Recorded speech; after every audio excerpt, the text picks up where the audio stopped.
Todd Young Online presents Young Tales. Tales for the young and the young at heart. Today's story from Bulfinch's mythology, The Legends of Charlemagne. Today's story, Ogier the Dane, Part 3, the conclusion. Now, when Charlemagne had somewhat recovered his composure, he was surprised to observe that Ogier appeared in a good case and had a healthy color in his cheeks. He turned to the archbishop, who could not help blushing as he met his eye. "By the head of Bertha, my queen," said Charlemagne, "Ogier has had good quarters in your castle, my lord archbishop, but so much the more am I indebted to you." All the barons laughed and jested with Turpin, who only said, "Laugh as much as you please, my lords, but for my part I am not sorry to see the arm in full vigor that is to avenge us on the proud Saracen." Charlemagne immediately dispatched his herald, accepting the challenge and appointing the next day but one for the encounter. The proud and crafty Bruhier laughed scornfully when he heard the reply accepting his challenge, for he had a reliance on certain resources beside his natural strength and skill. However, he swore by Mahomet to observe the conditions as proposed and agreed upon. Ogier now demanded his armor, and it was brought to him in excellent condition, for the good Turpin had kept it faithfully. But it was not easy to provide a horse for the occasion. Charlemagne had the best horses of his stables brought out, except Blanchard, his own charger, but all in vain. The weight of Ogier bent their backs to the ground. In this embarrassment, the archbishop remembered that the emperor had given Befror to the habit of Saint Ferran and sent off a courier in haste to redemand him. Monks are hard masters, and the one who directed the labors at the abbey had but too faithfully obeyed the orders of the abbot. The poor horse was brought back, lean, spiritless, and chafed with the harness of the vile cart he had had to draw so long. He carried his head down and trod heavily before Charlemagne. But when he heard the voice of Ogier, he raised his head. He neighed, his eyes flashed, his former ardor showed itself, the force with which he pawed the ground. Ogier caressed him, and the good steed seemed to return his caresses. Ogier mounted him, and proud of carrying his master again, leapt and curveted with all his youthful vigor. Nothing being now wanted, Charlemagne, at the head of his army, marched forth from the city of Paris and occupied the hill of Montmartre, whence the view extended over the plain of Saint Denis, where the battle was to be fought. When the appointed day came, the Dukes Nemo and Solomon, as seconds of Ogier, accompanied him to the place marked out for the lists, and Bruhier, with two distinguished emirs, presented himself on the other side. Bruhier was in high spirits and jested with his friends as he advanced. Upon the appearance of Bruhier, "Is that the horse they presume to match with my Marchevet? The best steed that ever fed in the vale of Mount Atlas?" But now the combatants, having met and saluted each other, ride apart to come together in full career. Before they flew over the plain, and met the adversary more than halfway. The lances of the two combatants were shivered at the shock, and Bruhier was astonished to see almost at the same instant the sword of Ogier gleaming above his head. He parried it with his buckler and gave Ogier a blow on his helmet, who returned it with another, better aimed or better seconded by the temper of his blade, for it cut away part of Bruhier's helmet, and with it his ear and part of his cheek. Ogier, seeing the blood, did not immediately repeat his blow, and Bruhier seized the moment to gallop off at one side. As he rode, he took a vase of gold which hung at his saddle bow and bathed with its contents the wounded part. The blood instantly ceased to flow. The ear and the flesh were restored quite whole, and the Dane was astonished to see his antagonist return to the ground as sound as ever. Bruhier laughed at his amazement. "Know," said he, "that I possess the precious balm, that of Joseph of Arimathea, used upon the body of the crucified one, whom you worship. If I should lose an arm, I could restore it with a few drops of this. It is useless for you to contend with me. Yield yourself, and as you appear to be a strong fellow, I will make you first oarsman in one of my galleys." Ogier, though boiling with rage, forgot not to implore the assistance of heaven. O Lord, he exclaimed, suffer not the enemy of thy name to profit by the powerful help of that which owes all its virtue to thy divine blood. At these words, he again attacked Bruhier, and with more vigor than ever. Both struck terrible blows and made grievous wounds, but the blood flowed from those of Ogier, while Bruhier staunched his by the application of his balm. Ogier, desperate at the unequal contest, grasped Cortana with both hands and struck his enemy such a blow that it cleft his buckler and cut off his arm with it. But Bruhier at the same time launched one at Ogier, which, missing him, struck the head of Bruhier, and the good horse fell and drew down his master in the fall. Bruhier had time to leap to the ground, to pick up his arm and apply his balsam then. Before Ogier had recovered his footing, he rushed forward with sword uplifted to complete his destruction. Charlemagne, from the height of Montmartre, seeing the brave Ogier in this situation, groaned and was ready to murmur against Providence. But the good Turpin, raising his arms, with a faith like that of Moses, drew down upon the Christian warrior the favor of heaven. Ogier, promptly disengaging himself, pressed Bruhier with so much impetuosity that he drove him to a distance from his horse, to whose saddle bow the precious balm was suspended. And very soon Charlemagne saw Ogier, now completely in the advantage, bring his enemy to his knees, tear off his helmet, and with a sweep of his sword strike his head from his body. After the victory, Ogier seized Marcheval, leapt upon his back, and became possessed of the precious flask. A few drops from which closed his wounds and restored his strength. The French knights, who had been Bruhier's captives, now released, pressed round Ogier to thank him for their deliverance.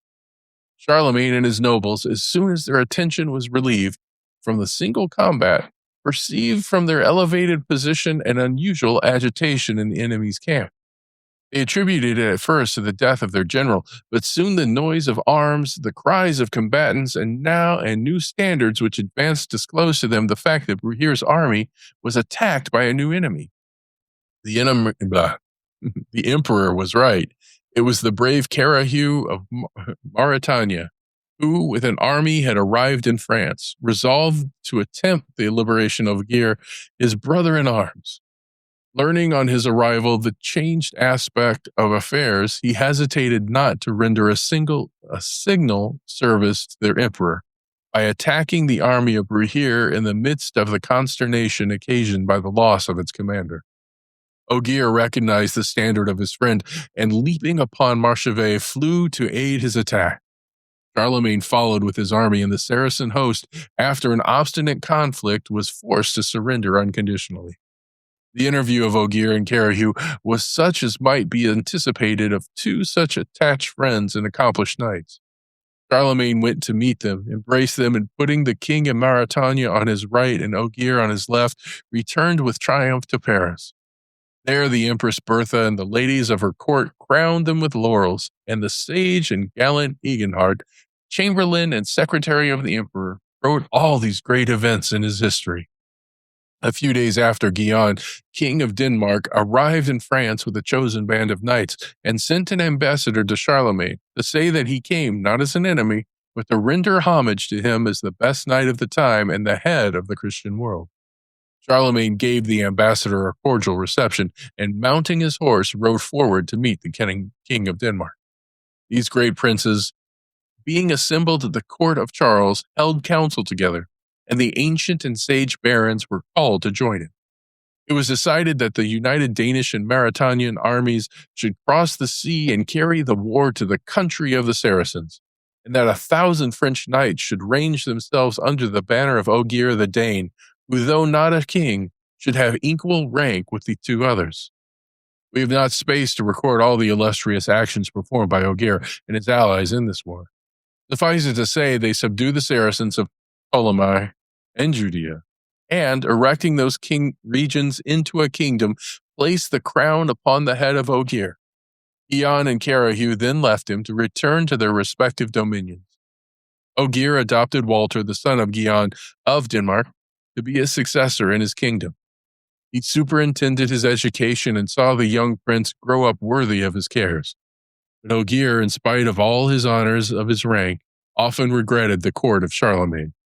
the Duke Nemo, and Salomon of Brittany, for whom he had the respect and attachment of a son. At last, finding Walter old enough to sustain the weight of government, Ogier caused a vessel to be prepared secretly and, attended only by one squire, left his palace by night and embarked to return to France. The vessel, driven by a fair wind, cut the sea with the swiftness of a bird, but on a sudden it deviated from its course, no longer obeyed the helm, and sped fast towards a black promontory which stretched into the sea. This was a mountain of lodestone, and its attractive power increasing as the distance diminished. The vessel at last flew with the swiftness of an arrow towards it, and was dashed to pieces on its rocky base. Ogier alone saved himself, and reached the shore on a fragment of the wreck. Ogier advanced into the country, looking for some marks of inhabitancy, but found none. On a sudden he encountered two monstrous animals, covered with glittering scales, accompanied by a horse breathing fire. Ogier drew his sword and prepared to defend himself, but the monsters, terrific as they appeared, made no attempt to assail him, and the horse, Papillon, knelt down and appeared to court Ogier to mount his back. Ogier hesitated not to see the adventure through. He mounted Papillon, who ran with speed and soon cleared the rocks and precipices that which hemmed in and concealed a beautiful landscape.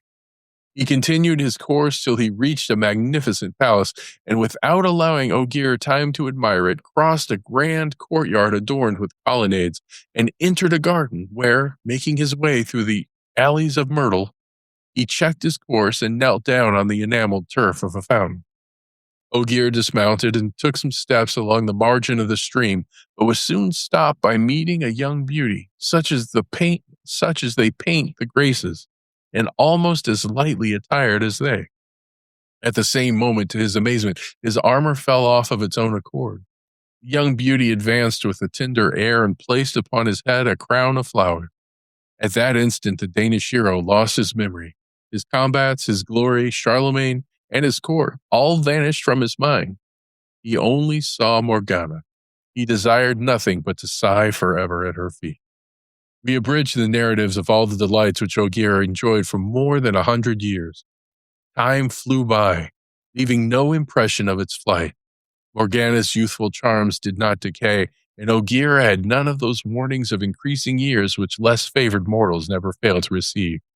There is no knowing how long this blissful state might have lasted, if it had not been for an accident, by which Morgana one day, in a sportive moment, snatched the crown from his head. That moment, Ogier regained his memory and lost his contentment. The recollection of Charlemagne and of his own relatives and friends saddened the hours which he passed with Morgana. The fairy saw the grief that changed the looks of her lover. At last she drew from him the acknowledgement that he wished to go, and at least for a time, to revisit Charles's court. She consented with reluctance, and her own hands helped reinvest him with his armor. Papillon was led forth. Ogier mounted him, and taking a tender adieu with the tearful Morgana, crossed at rapid speed the rocky belt which separated Morgana's palace from the borders of the sea. The sea goblins which had received him at his coming awaited him on the shore. One of them took Ogier on his back, and the other, placing himself under Papillon, they spread their broad fins and in a short time traversed the wide space that separates the island of Avalon from France. They landed Ogier on the coast of Languedoc, and then plunged into the sea and disappeared. Ogier remounted on Papillon, who carried him across the kingdom almost as fast as he had passed the sea. He arrived under the walls of Paris, which he would scarcely have recognized if the high towers of St. Genevieve had not caught his eye. He went straight to the palace of Charlemagne, which seemed to him to have been entirely rebuilt. His surprise was extreme, and increased still more on finding that he understood with difficulty the language of the guards and attendants in replying to his questions, and seeing them smile as they tried to explain to one another the language in which he addressed them. Presently, the attention of some of the barons who were going to court was attracted to the scene, and Ogier, who recognized the badges of their rank, addressed them and inquired if the Dukes Nemo and Salomon were still residing at the emperor's court. At this question, the barons looked at one another in amazement, and one of the eldest said to the rest, how much this knight resembles the portrait of my granduncle, Ogier the Dane. Ah, my dear nephew, I am Ogier the Dane, said he. And he remembered that Morgana had told him that he was little aware of the flight of time during his abode with her. The barons, more astonished than ever, concluded to conduct him to the monarch who then reigned, the great Hugh Capet. The brave Ogier entered the palace without hesitation, but when, on reaching the royal hall, the barons directed him to make his obeisance to the King of France, he was astonished to see a man of short stature and large head, whose air nevertheless was noble and martial. Seated upon the throne on which he had so oft seen Charlemagne, the tallest and handsomest sovereign of his time. Ogier recounted his adventures with simplicity and affectedness. Hugh Capet was slow to believe him, but Ogier recalled so many proofs and circumstances that at last he was forced to recognize the aged warrior to be the famous Ogier of Dane. The king informed Ogier of the events which had taken place during his long absence, that the line of Charlemagne was extinct, that a new dynasty had commenced, and that the old enemies of the kingdom, the Saracens, were still troublesome, and that at that very time an army of those miscreants was besieging the city of Chartres, to which he was about to repair in a few days to its relief. Ogier, always inflamed with the love of glory, offered the service of his arm, which the illustrious monarch accepted graciously, and conducted him to the queen. The astonishment of Ogier was redoubled when he saw the new ornaments, the headdresses of the ladies, still the beautiful hair which they built upon their foreheads, and the feathers interwoven which waved with so much grace, gave them a noble air that delighted him. His admiration increased when, instead of the old Empress Bertha, he saw a young queen who combined a majestic mien with the graces of her time of life, and manners candid and charming, suited to attach all hearts. Ogier saluted the youthful queen with a respect so profound that many of the courtiers took him for a foreigner, or at least for some nobleman brought up at a distance from Paris, who retained the manners of what they called the old court. When the queen was informed by her husband that it was the celebrated Ogier the Dane whom he presented to her, whose memorable exploits she had often read in the chronicles of antiquity, her surprise was extreme, which was increased when she remarked the dignity of his address, the animation, and even the youthfulness of his countenance. This queen had too much intelligence to believe hastily. Proof alone could compel her assent, and she asked him many questions about the old court of Charlemagne, and received such instructive and appropriate answers as removed every doubt. It is to the corrections which Ogier was at that time enabled to make to the popular narratives of his exploits that we are indebted for the perfect accuracy and trustworthiness of all the details of our own history. King Hugh Capet, having received that same evening couriers from the inhabitants of Chartres, informing him that they were hard pressed by the besiegers, resolved to hasten with Ogier to their relief. Ogier terminated this affair as expeditiously as he had so often done others. The Saracens having dared to offer battle, he bore the oriflamme through the thickest of their ranks. Papillon, breathing fire from his nostrils, threw them into disorder, and Cortana, wielded by his invincible arm, soon finished their overthrow. The king, victorious over the Saracens, led back the Danish hero to Paris, where the deliverer of France received the honors due to his valor. Ogier continued some time at the court, detained by the favor of the king and queen, but ere long he had the pain to witness the death of the king. Then it was with that, impressed all the perfections which he had discerned in the queen, he could not withhold the tender homage of the offer of his hand. The queen would perhaps have accepted it. She had even called a meeting of her great barons to deliberate on the proposition. When, the day before the meeting was to be held, at the moment when Ogier was kneeling at her feet, she perceived a crown of gold which an invisible hand had placed on his brow. And in an instant a cloud enveloped Ogier, and he disappeared forever from her sight. It was Morgana the fairy, whose jealousy was awakened at what she beheld, who now resumed her power and took him away to dwell with her on the island of Avalon. There, in company with the great King Arthur of Britain, he still lives, And when his illustrious friend shall return to resume his ancient reign, he will doubtless return with him and share his triumph. And here's where we end for today. Young Tales is produced and narrated by Todd Young from Todd Young Online. If you enjoyed this, please like and subscribe and join us next time for another story. Thank you for your support.